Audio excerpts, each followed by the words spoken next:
Michel. Oh, ça nous fait un sacré rayon de soleil hein, de nous avoir à notre côté.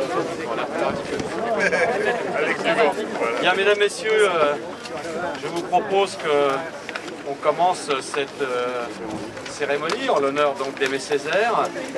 Je veux tout d'abord remercier de sa présence le délégué interministériel à l'égalité des chances des Français d'outre-mer.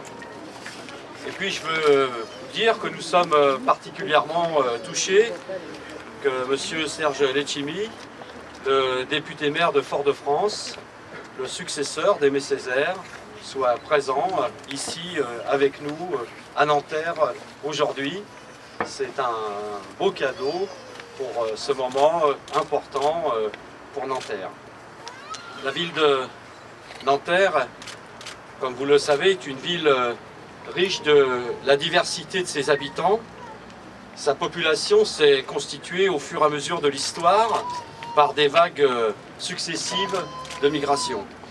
Venues du centre de la France, de l'ouest de la France, de la Bretagne au XIXe siècle, puis du sud de l'Europe, du Maghreb, des départements d'outre-mer au XXe siècle, et puis plus récemment de l'Afrique noire.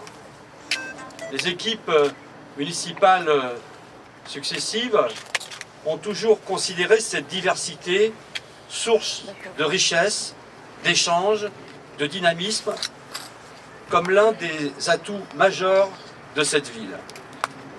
Aujourd'hui, ainsi qu'en témoigne le lieu où nous sommes, nous nous trouvons avec de nombreux chantiers, des grues à proximité.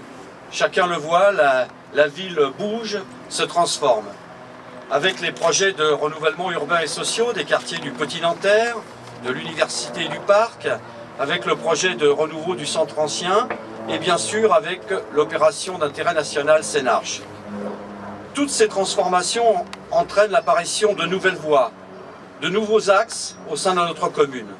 Lors du conseil municipal du 14 octobre dernier, nous avons été amenés à baptiser certaines d'entre elles.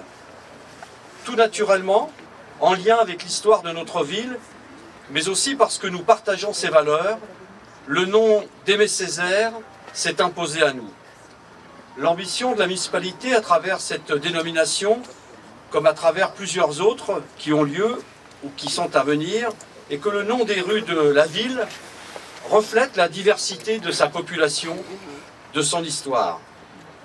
La toponymie d'un territoire raconte son histoire, elle en dit beaucoup sur la façon dont ceux qui y vivent la perçoivent et l'image qu'ils souhaitent renvoyer, elle en donne le sens.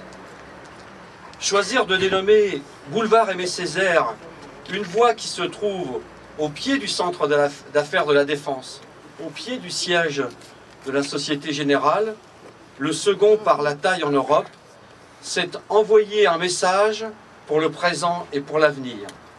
Dans le contexte économique et social actuel, c'est un double symbole. D'abord parce qu'il n'est pas possible de ne pas mentionner les mouvements sociaux qui ont fortement touché les départements d'outre-mer ces derniers mois. C'est de Guadeloupe et de Martinique qu'est parti le message disant que les peuples ne veulent pas payer pour une crise dont ils ne sont pas les responsables. Et que l'un des éléments de cette extraordinaire mobilisation visait le poids des grands groupes mondiaux qui imposent leurs règles et leurs prix aux habitants de ces territoires. Ensuite, parce que Nanterre, comme de nombreuses autres villes limitrophes du centre d'affaires, est convaincu que celui-ci ne peut pas continuer d'évoluer hors sol, sans se préoccuper des territoires qui l'entourent, qu'il est indispensable d'amener de la vie dans ce lieu qui en manque tant.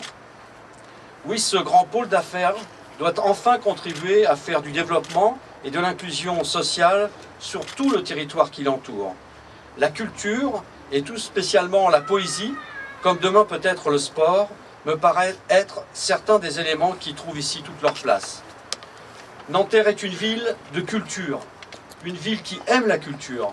Le Théâtre des Amandiers, dont une des comédiennes fera tout à l'heure une lecture des textes de Césaire, la Saison Jeune Public, la Maison de la Musique ou la Salle Daniel Ferry, le réseau des médiathèques, Parade, sont autant de preuves de notre fort investissement en ce domaine, dont Aimé Césaire faisait l'essence même de son engagement, puisqu'il aimait à répéter « Pour comprendre ma politique, lisez ma poésie ».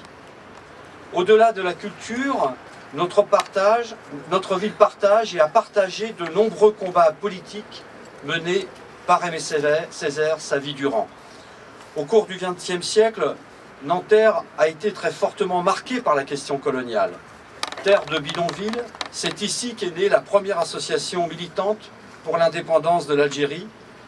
Pendant cette période de forte tension, les habitants, la ville, les élus se sont engagés dans le camp de la paix et de la décolonisation. Nous inaugurerons d'ailleurs bientôt le boulevard du 17 octobre 1961, puisque c'est des bidonvilles de Nanterre qu'une grande partie des manifestants venaient pour cette manifestation. Une raison de plus pour nous, les Nantériens, de nous sentir proches, très proches d'Aimé Césaire. À l'heure où certaines voix s'élèvent pour évoquer le rôle positif de la colonisation, j'aimerais vous citer celui à qui nous rendons hommage aujourd'hui. Je cite les propos d'Aimé Césaire. « La colonisation, je le répète, déshumanise l'homme, même le plus civilisé. L'action coloniale, l'entreprise coloniale, la conquête coloniale, fondée sur le mépris de l'homme indigène et justifiée par ce mépris, tente inévitablement à modifier celui qui l'entreprend. Le colonisateur tente objectivement à se transformer lui-même en bête. » Discours sur le colonialisme en 1950. Cet hommage, nous avons souhaité qu'il soit très largement partagé dans la ville. Une multitude d'initiatives ont été construites en partenariat avec les associations locales et les services municipaux. L'objectif de tous ceux qui l'ont préparé étant d'y associer le plus grand nombre de Nantériens. Pour cela, ils vous ont proposé depuis le 24 mars et continueront de faire jusqu'en juin une grande variété d'événements en lien avec la personnalité ou les engagements d'Aimé Césaire. J'aime à penser que notre ville, ouverte sur l'autre, avide de rencontres et d'échanges, à l'image d'un monde moderne métissé, est un lieu où Aimé Césaire aurait apprécié de vivre.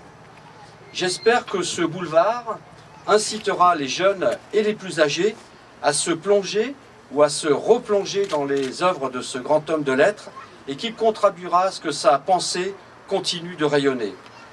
Je voudrais, pour finir, vous remercier tout d'abord d'être venu ici, remercier particulièrement Zara Boudjemaï, adjointe à la culture, Michel Lieu, Rosie Stanislas et Patricia Panture, conseillers municipaux, qui se sont fortement mobilisés, impliqués pour que cette manifestation et toutes celles qui vont suivre aient lieu, ainsi évidemment que l'ensemble des bénévoles associatifs sans lesquels nous n'aurions pu penser tout ce moment, et les employés des services de la ville qui bien sûr nous accompagnent aujourd'hui et se sont investis pour que l'hommage soit à la hauteur de celui à qui nous le rendons. Merci à toutes et à tous. Je vais maintenant passer la parole à monsieur... Ah, vous avez un... Ah, monsieur...